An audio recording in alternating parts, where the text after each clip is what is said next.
bite nkunda abagabo ko mbona wijimye. Ntacyo mbaza mutware rwose ibintu byakomeye. Ibintu bimeze nabi rwose. Niki se cyabaye? Ye? Igira hino mbwira. Abantu bari jujuta ngo niwe ugiye kubisha inzara rwose. Imfashanyo y'ibiribwa twohererejwe ntabwo yashoboye kubakwira. Imfashanyo nayisaranganije neza. Ariko abaturage ntibishimiye marenza munsi. Ngo barashaka imvura. Arashaka iki se kandi? Bakubwiye ngo iki? Uri umugabo wanga umugayo. Berwa n'intebe yabukunze. Kundi berwe n'ingabo. Ariko kurishyana mu gihugu. Sobanurira. Abavugi bararengana. Abapfumu baragoye ko ishyano ryabujije imvura kugwa ryaguye iwawe. Ngo ishyano ki? Ohera wera. Yarenze ku itegeko ry'abari b'u Rwanda.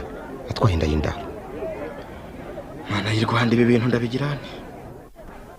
Ngukora igikwiye. Iwawe ubutware. Wawemeweho ubutware. Wewe ntabwo na kirimbi. Ijuru riravubura imvura. Igikwiye ni ikihe? Kwihekura cyangwa guhara intebe yabukunze? Wari umwana ntakiri umwana muci. Urabutandukanye nawe.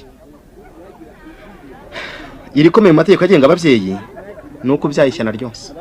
Ariko uri umutware. Tanga urugero rwiza. Ukunzi yose niwe ureba. Ntubyibagirwe. Ni nonse ishyano nabyaye urugero ruturwo n'uruhi. Urugero rw'abatware. Utaretse kuburwa ababyeyi. Yewe oheruwe rwose nta kindi gisigaye. Nkundabaga uri icyegera cyanjye. Ndakumva. Aho koherwera nzakwihera bukunzi. Bizavugwa yuko mbanza mihigo yanze ubutware abuguranye rwose umwana w'ikiguriki. Ntubishuka. Ariko nkuburagira ngo ngirene. Icyaha kirahari. Kirazwi. Kibangamye imbaga nyamwinshi. Fata icyemezo gikwiye mbanza mihigo. Icyambere mu cyemezo gikwiye nuko utongera kunsakurisa. Wumvise? Windakarira nakugiraga inama. Nta nama yawe nkeneye. Bugiye ndashaka kwiherera. Niba urakajwe n'inama ngo haye ndagiye databuja. Ngaho genda. Ngwe. Nkora iki? Ndeka iki? Nohera wera. Nihekure koko. Ndengera wera se nanjye ubutware. Wera ni imfubyi. Wera udakunzwe. Aho ntiyatezwe umutego. Aho koko yaracumuye. Yewe wera ratinze ngomba kubimenya ariko. Usirinde kandi. Niko unindisa ndabuga bwarutse se? Nige waje rwose. Naje databuja. Nibikize ndagarutse. Induru ya rubanda yabaye ndende. Babwire mu kikuko ko bananiye. Ubabwire bihangane. Ndaza kwibonanira nabo. Ewe. Ndabona n'uweraje. Mubaze neza mbona icyo nsubiza rubanda. Wimpata gufata ibyemezo byihutiwe. Nubwo yaba yacumuye wera n'umwana wanjye. Ibyo byose abaturage barababaye. Kandi we bapfana. Ariko uzi ko ndi umutware cyangwa? Ndabizi umutware. Uzi ko ufite uburenganzira bwo guhana no kubabarira? Simbihakana. Ndafata icyemezo ushaka rero. Aho kuvuruza mutware. Wera. Wera. Karama. Igira hino. Mama aranyohereje ngo mbasobanurire ibyambaye. Nibyo koko nkuko yabimbwiye? Nibyo rwose ntiyakubeshya. Nari rekera aho ari inkoreye. Fata icyemezo gikwiye rero. Nta wundi mugabo ukeneye. Hari ikindi? Ndagira ngo mbabwire uko Cece icyo nashaka ndakimenye. Urampora iki dawe? Ni iki bakubwiye? Mva mu maso wakigo kiwe.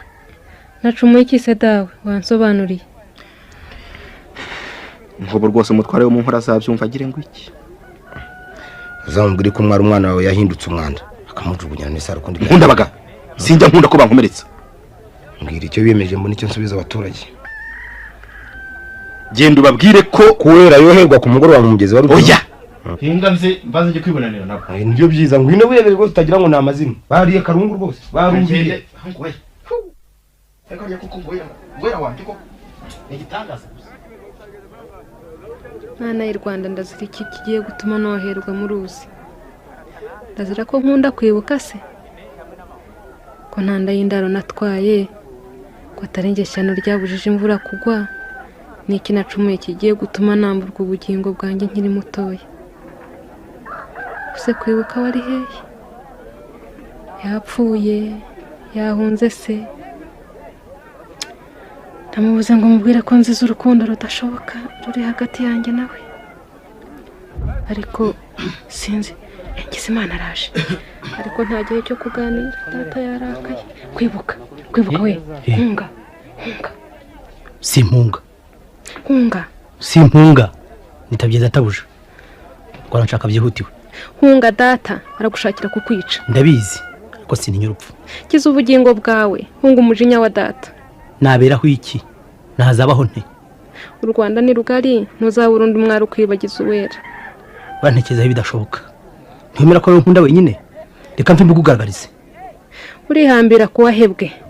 Ufite ubwenge? Uwera sindaguheba. Wintera agahinda. Mpeba natanzwe. Ngiye gutabwa muri Rubyiro. Cyavuzwe nande? Data aracyashidikanya. Abaturage barabishaka. Nkunda abagabo barabimuhata. Niba ibyo ngiye Karunguriro. Urakora iki kugira ngo nkize? Nintagukiza mfa wenyine. Urabigenza ute? Ndabikubwiye. Nimba urupfuye ndatangatanga abakohera ndamarira mu ruzi. Ntubigerageze. Reka nipfire, ntacyo mfana nawe. Uranzi? Ndakuzi, witwa Kwibuka. Ibuka rero. Nakubwiye ko mfite ubutumwa bwo gukiza umuntu nza atanzi. Ariko njye nkamuzi. Sobanurira. Ntacyo ngusobanurira. Urabeho ndagiye. Nta kindi. Wengo wa mutwara araje mu kagira.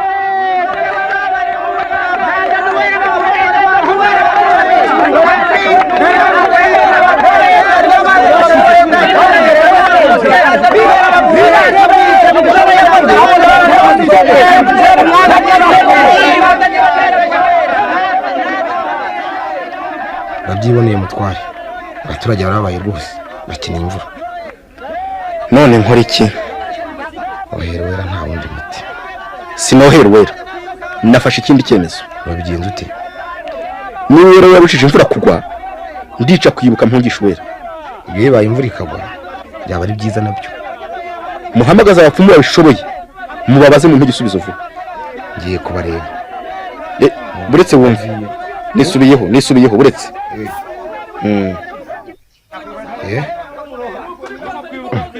Mfashe ikindi cyemezo se? Mfashe ikindi cyemezo. Kwibuka n'umugaragu wanjye, kandi namukundaga. Nawe ndashaka kumubabarira. Ari Uwera, ari na Kwibuka, bombi bari mu maboko yawe. Ukora icyo ushaka ari kurengera Rwanda. Ameze nabi. Namenye urukundo rw'Uwera na Kwibuka. Ngiye kubashyingira mbohereza ubunyabuntu. Sigaho databuja, reka kwigayisha. Sigaho rwose gukingira umugaragu. Washye. Ari ukwica umwana wawe cyangwa kumushyingira umugaragu, wahitamo iki? Kumukingira bingayisha, kumuca bikamesha agaciro. Wahitamo kumucegera. None icyo Rwanda rushaka si imvura? Nta kindi. Iramutse iguye ntabuze imbabazi, byakubabaza? Databuja ariko urahigimye. Ngira icyo utekereza. Agaciro kawe kaba kaguye. Agaciro si uguhana wihanukiriye. Agaciro ni kugira imbabazi yari ngombwa. Yumvikana. Ngaho genda ureba abapfumu. Babaze inzuzi, babaze urugimba, babaze inkoko. Mu igisubizo bwangu. Ndagiye mutware ndagafugiye.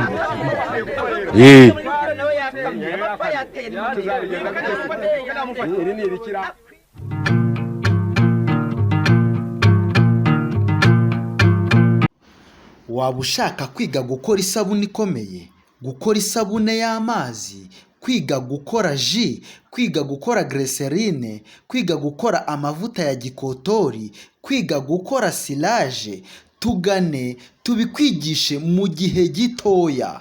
Ku bindi bisobanuro waduhamagara kuri 0722 95 40 16 cyangwa ukatwandikira kuri WhatsApp 0788 58 220 81. Muhawe ikaze.